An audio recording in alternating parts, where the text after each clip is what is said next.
ભુજ મંદિરના મહંત સ્વામી ધર્મજીવનદાસ સ્વામી, ઉપમહંત સ્વામી કોઠારી સ્વામી જાદવજી ભગત, પૂજ્ય સંતો, આપણા ભુજના કચ્છના લાડીલા લેવા પટેલ જ કહેવાય મનસુખભાઈ માંડવિયા સાહેબ, કચ્છ જિલ્લાના મંત્રી સાહેબ શ્રી, આપણા સાંસદ સાહેબ, ભુજના ધારાસભ્ય શ્રી, કચ્છના બધા જ ધારાસભ્યો, ડાયસ ઉપર બેઠેલ બધા દાતાશ્રીઓ, સામે બેઠેલ બધી આપણી જ્ઞાતિના સભ્યો, ભાઈઓ તથા બહેનો, ભુજ મંદિરના સાંખયોગી બહેનો, મહંત સાંબાઈભાઈ, બધાને જય સ્વામિનારાયણ. આપણા આ પ્રસંગમાં જે કચ્છમાં 1998માં એવી કચ્છના જે કેશુભાઈ આર પટેલ તે સમયના બધા ટ્રસ્ટીઓને એવી લાગણી હતી કે કચ્છની અંદર કોઈ સારી ટ્રીટમેન્ટ થતી નથી, બધાને અમદાવાદ જવું પડે, રાજકોટ જવું પડે. તો તે સમયમાં કેશુભાઈ ભુડિયાના સહકારથી, એના ડોનેશનથી આપણે જે હોસ્પિટલનું ખાતમુહૂર્ત કર્યું અને 2000ની અંદર ઉદ્ઘાટન.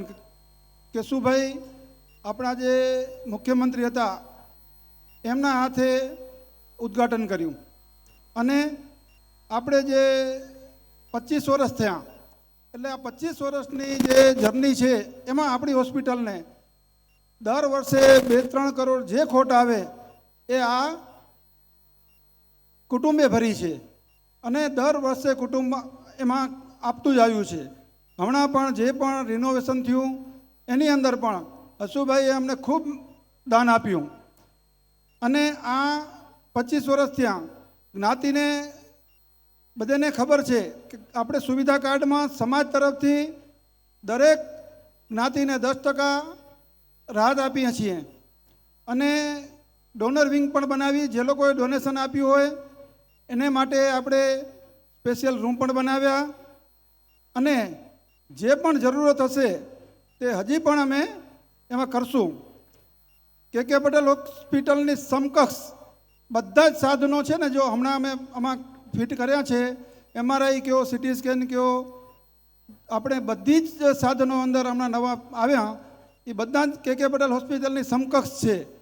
એટલે કોઈ આપણે એવું નથી રાખ્યું કે આ હોસ્પિટલ આપણું એકદમ નીચા ભાવથી ચલાવીએ છીએ તો ઓછી ટ્રીટમેન્ટ કરીએ, એવું કોઈ નથી રાખ્યું.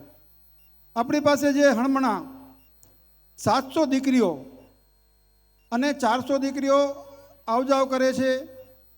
હસુભાઈ તરફથી જે હોસ્ટેલમાં દીકરીઓ રહે છે એને સંપૂર્ણ ફ્રી આપણે આપીએ છીએ અને સ્કૂલ પણ એને ફ્રી આપીએ છીએ અને જે આવજાવ કરે છે અને દીકરાઓ બધાને આપણે 50%માં આપણે ભણાવીએ છીએ અને આપણી પાસે 919 દીકરાઓ અત્યારે હોસ્ટેલમાં રહે છે અને સ્કૂલમાં ભણે છે અને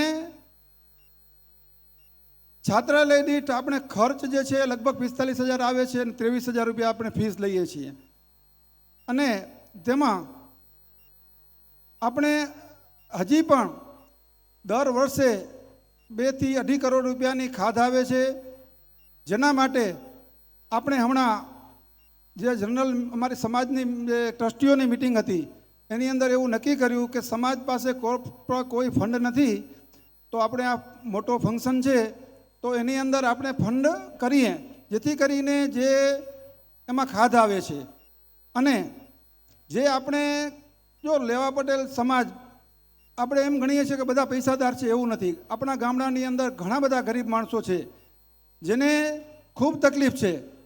લગભગ 100 કુટુંબને સમાજ દર મહિને કાંઈક ને કાંઈક રોકડ રકમ આપે છે, એના ખાતામાં આપે છે, પણ એ અપૂરતી છે. એટલે ટ્રસ્ટના ટ્રસ્ટીઓએ એવું નક્કી કર્યું કે હવે થોડું વધારે પ્રમાણમાં આપવું જોઈએ, તો એના માટે પણ આપણે ફંડ ઊભું કરવું છે. તો આજે પછી એનો ટ્રસ્ટીઓ જે હતા અમે બધા એને બધાએ થોડું ફંડ આપ્યું છે તો તમારાથી પણ જે પણ અપાય એ આપજો. અને સુવિધા કાર્ડમાં જે આપણે સમાજને એમાં પણ લગભગ વર્ષે 1 થી 1.5 કરોડ રૂપિયાનું સુવિધા કાર્ડમાં પણ આપણે ડિસ્કાઉન્ટ આપીએ છીએ.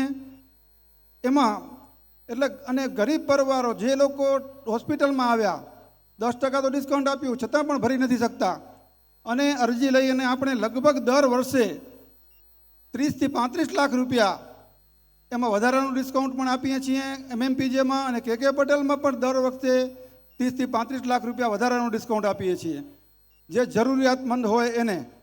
એટલે ઘણું બધું આપણે ફંડ છે એ આમાં બધે વપરાય છે. આજની તારીખમાં સમાજ પાસે આપણે એજ્યુકેશન મેડિકલ ટ્રસ્ટ પાસે 15 થી 20 કરોડ રૂપિયા જ ખાલી ફંડ છે, કારણ કે એક MRI લેવું હોય ને તો 7-8 કરોડનું થાય, એટલે ફંડ પૂરતું નથી. અને સમાજ પાસે તો અત્યારે મેં કરશનભાઈને પૂછ્યું કેટલા રૂપિયા છે, તો 25 લાખ રૂપિયા ખાતામાં છે. એટલે સમાજ પાસે કોઈ ફંડ નથી મોટું, એટલે બધા આશા રાખે કે ભાઈ અમને કાંઈક રાહત આપો, આ પણ પેલું ફંડ હોવું જોઈએ તો રાહત મળે. તો મારી સૌને વિનંતી છે કે જે પણ ફૂલની તો ફૂલની પાંખડી જ્યારે આપણા અહીંયાથી હાથ લાંબો કરે ત્યારે આપવા વિનંતી. હું મનસુખભાઈ માંડવિયાનો હું આભાર વ્યક્ત કરું છું કે અમારા આમંત્રણને માન આપીને અહીંયા આવ્યા. અને મનસુખભાઈનું એક તમને 2022માં આપણે હોસ્પિટલ KK પટેલનું ઉદ્ઘાટન કર્યું ત્યારે એ સ્વાસ્થ્ય મંત્રી હતા, એટલે આપણે હોસ્પિટલને 2 મિનિટમાં જ મંજૂરી આપી દીધી હતી. અને મને એને સજેશન કર્યું કે તમે આ મશીનો લીધા છે એની અંદર સબસિડી છે, મને અરજી કરો તો હું તમને પાસ કરી દઈશ. તો પણ આપણે KK પટેલ હોસ્પિટલની મશીનરી ઉપર 3 કરોડ રૂપિયાની સબસિડી એને પાસ કરી દીધી છે જે સમયે, તો આપણે એ મળી પણ ગઈ છે.